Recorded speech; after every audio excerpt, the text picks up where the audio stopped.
Di tengah malam yang tenang, ya, seorang warga menatap layar ponselnya.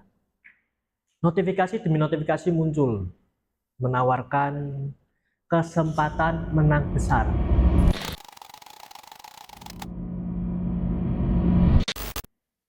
Dalam hitungan menit, seluruh gaji bulanan hilang. Ya. Yang tersisa hanyalah panik dan penyesalan. Tetapi godaan untuk mencoba lagi tetap ada. Gitu. Fenomena seperti ini bukan satu atau dua kasus, ya. Ratusan ribu warga Indonesia ini terjebak dalam siklus yang sama. Deposit, ya, kalah, top up, kalah lagi, deposit lagi, terus gitu loh. Nah, apa yang terjadi ini bukan lagi soal perjudian digital semata. Ini adalah perpotongan antara ekonomi yang tertekan, ya, akses internet yang tak terkontrol, dan algoritma yang dirancang untuk membuat orang ketagihan. Ketika tekanan hidup, ya, bertemu dengan godaan, pikiran sehat perlahan kehilangan daya tawarnya. Data terbaru dari PPATK pada kuartal pertama 2025 mencatat ada lebih dari 1 juta pemain judi online di Indonesia. Dan 71% dari mereka berpenghasilan di bawah 5 juta rupiah per bulan. Dan yang paling mengkhawatirkan adalah 1 dari 5 pelaku kriminal terkait judol ini adalah warga tanpa catatan kriminal sebelumnya. Ini menunjukkan bahwa adiksi digital mampu mengubah orang biasa menjadi orang nekat. Data ini juga membuktikan satu hal. Ini adalah lubang hitam digital. Ini bukan lagi fenomena kecil, tapi epidemi nasional. Nah, pertanyaannya, menurut Anda ini ya, seberapa besar pengaruh judi online di sekitar kita? Apakah ini hanya masalah individu atau sudah menjadi masalah sosial yang lebih besar?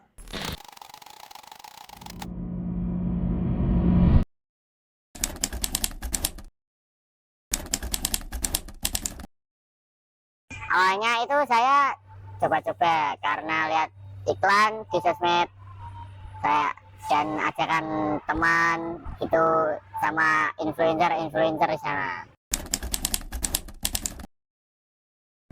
Keluarga sudah beberapa kali mengingatkan, udah dari cara menegur baik dimarahin, bahkan sempat diusir juga.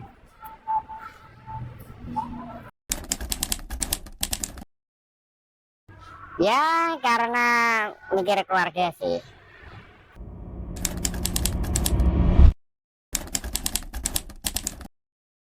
Waktu main tuh merasa senang sama nikmat aja sih. Meski kalah nggak pernah kapok. Misal punya duit rasanya pengen main gitu aja terus sih. Dari teman kerja gak banyak. Awal mula tuh coba-coba 100, 200. Makin lama makin gede aja. Kehidupan kacau, segala bilang HP, motor, ya gara-gara itu.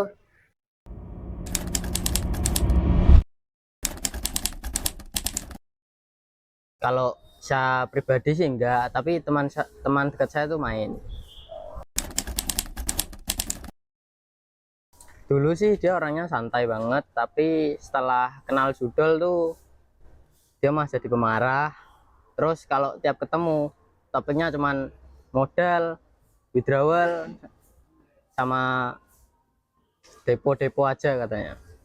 Kadang saya sedih sih lihat gitu. Sekarang dia tuh malah jadi kelilit utang, terus dia sempat jual-jualin barang yang ada di rumah juga. Kuliahnya sekarang hancur, nggak pernah berangkat. Sosial sih, karena bukan dia aja yang kena, tapi sekitarnya juga kena, kayak keluarganya kena, teman-temannya termasuk saya juga. Dari cerita-cerita tadi ya, memperlihatkan kenyataan pahit bahwa judi online itu bukan hanya sekedar permainan digital. Ia mengubah perilaku, merusak hubungan, dan menghancurkan masa depan. Baik mereka yang pernah terjebak, maupun mereka yang hanya menjadi saksi, semua itu merasakan dampaknya. Namun ya, di balik semua itu ada sesuatu yang lebih dalam lagi ya. Sesuatu yang terjadi di dalam otak manusia.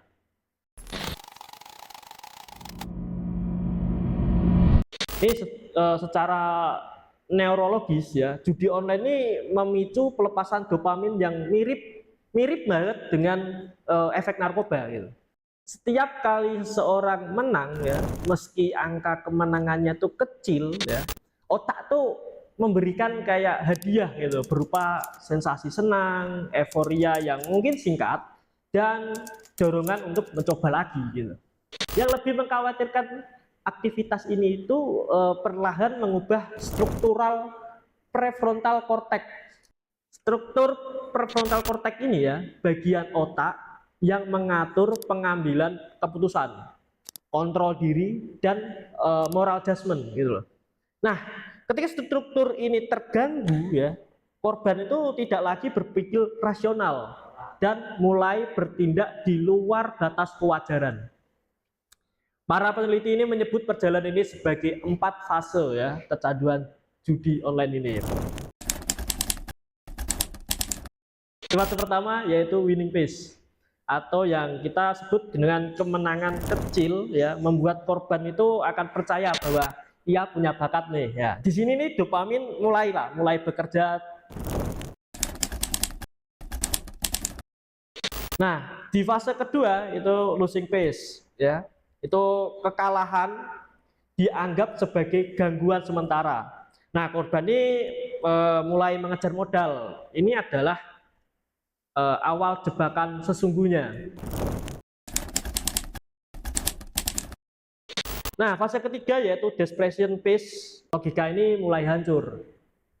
Keputusan dibuat berdasarkan panik, ya, bukan akal sehat lagi gitu. Korban mulai meminjam uang, menjual barang, dan membohongi orang sekitar lah. Nah, fase keempat yaitu hopeless phase ya. Semua batas moral sudah runtuh ini di fase 4 ini. Korban ini akan merasa udah nggak punya jalan lagi gitu, jalan keluar lagi gitu. Di fase ini juga banyak kasus kriminal ini bermula. Nah, di fase 3 dan 4 ya, sebelumnya ini korban ini benar-benar kehilangan kemampuan berpikir rasionalnya. Dalam kondisi terjepit dan dikuasai adiksi ya, mereka bisa melakukan apapun untuk mendapatkan modal. Bisa aja mencuri ya, korupsi, menipu, nah paling ngeri ini bahkan bisa membunuh gitu loh.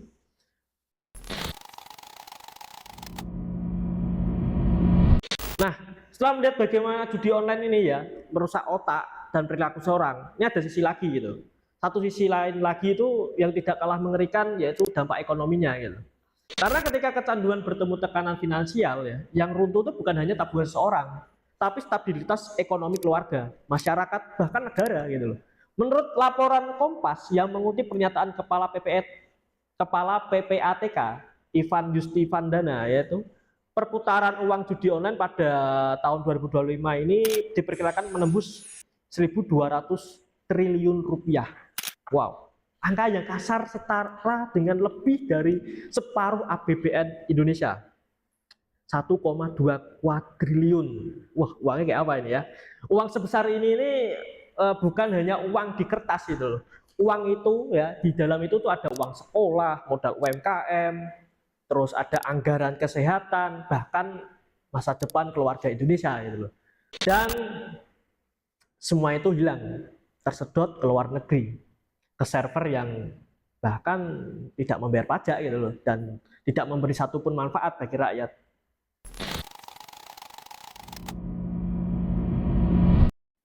Nah, pertanyaan lagi ya, kenapa sih Indonesia so vulnerable terhadap judi online? Nah, yang pertama yaitu celah teknologi dan lemahnya literasi digital.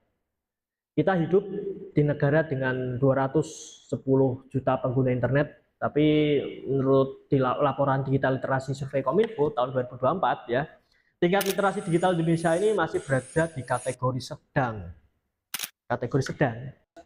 Artinya, mayoritas pengguna internet bisa mengakses teknologi, tetapi tidak siap menghadapi manipulasi digital. Nah, ini tuh celah gitu yang dimanfaatkan sindikat judol yang berupa mungkin notifikasi palsu, iklan clickbait, cashback, bonus deposit, segala macam lah. Masalah selanjutnya yaitu promosi masif dan selebritisasi judi ya. Iklan judol sekarang tuh menyamar di mana-mana, di aplikasi streaming, YouTube ya, video reaction, konten-konten segala macam lah. Selalu ada sisipan di dalam itu, mungkin link alternatif, situs aman atau macam-macam. Nah, dan juga kadang ada komentar-komentar mungkin di YouTube yang mungkin kita sering lihat gitu loh. Misalkan, wah situs ini gacor dan segala macam lah pokoknya. Nah, komentar-komentar ini tuh sekarang kan membajari YouTube dan TikTok loh. Itu tuh bukan organik lagi itu. Itu lebih ke strategi gitu. Sindikat ya membayar akun-akun palsu ya untuk menciptakan ilusi kemenangan massal gitu. Seolah-olah orang-orang itu menang dari situs ini lah gitu loh. Nah, publik itu dan publik kan ya juga sudah pernah melihat buktinya ya beberapa ya. Beberapa waktu lalu ya, seorang influencer besar dengan jutaan pengikut itu ditangkap karena menerima bayaran untuk mempromosikan situs judi online gitu loh. Dalam sehari dia mengaku ya dia bisa mendapat puluhan juta. Itu cuman buat satu video doang. Itu betapa ngerinya ya. Kita nggak usah nyebut lah siapa orangnya. Nah, ini setelah melihat tadi ya, setelah melihat bagaimana judi online merusak individu, menghancurkan keluarganya, menyusup ke budaya digital, dan mengubah kriminalitas itu sudah menjadi industri. Ya. Satu pertanyaan besar itu, apa solusinya? Apakah kita hanya menonton negara ini terseret lebih dalam ke lubang hitam digital ini? Atau masih ada sesuatu yang bisa kita lakukan gitu? Mungkin ada caranya ya. Nah, menurut kami ya, salah satu caranya yaitu penegak hukum itu harus mengikuti kecepatan digital. Masalahnya itu bukan sekedar menutup situs, gitu enggak. Situs itu bisa tutup pagi ya, buka lagi malam dengan domain-domain yang baru ya. Solusinya adalah menurut kami itu financial tracking atau pemutusan arus uang lah. Karena sindikat itu tidak takut situsnya mati, tapi mereka takut jika uangnya berhenti mengalir gitu. Yang kedua, literasi digital sebagai pertahanan utama. Kita tidak bisa melindungi 210 juta pengguna internet tanpa mengajarkan mereka cara bertahan. Jadi kita harus mulai campaign dari mulai yang terkecil lah, mulai dari sekolah, kampus atau ruang publik, ya itu besar sih ruang publik. Nah, kita ngajarin gimana sih cara membaca iklan palsu, bagaimana mengenali manipulasi psikologis, terus bagaimana membedakan permainan dan candu. Itu kita harus mengajari dia mulai dari kecil-kecil dulu lah, mungkin sekolah, dari mungkin SMP lah, sekolah SMP segala macam lah. Nah, yang keempat adalah menyentuh akar ekonomi ya.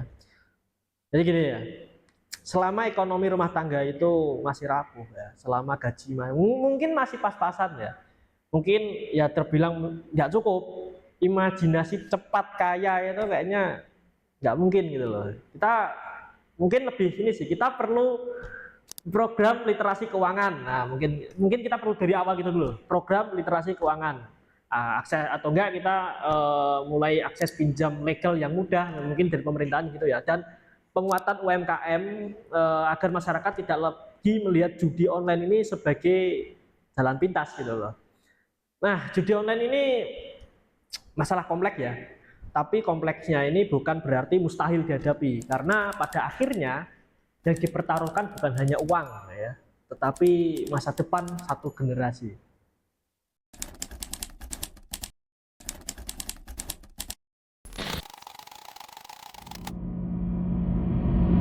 Jadi mulai hari ini sebelum semakin banyak yang jatuh, jadilah orang pertama yang berani bilang cukup. Repot konten-konten atau komentar yang promosi judul ya, aku minta bantuan kalian, repot-repot lah, biasanya di YouTube tuh banyak itu ya. Terus kalau keluarga atau teman kamu yang kecanduan, start the conversation, be sportif. Terus share video ini ya, dan educate younger people di sekitar kamu, karena perubahan besar dimulai dari tindakan kecil. Ya, aku tahu aku tidak naif.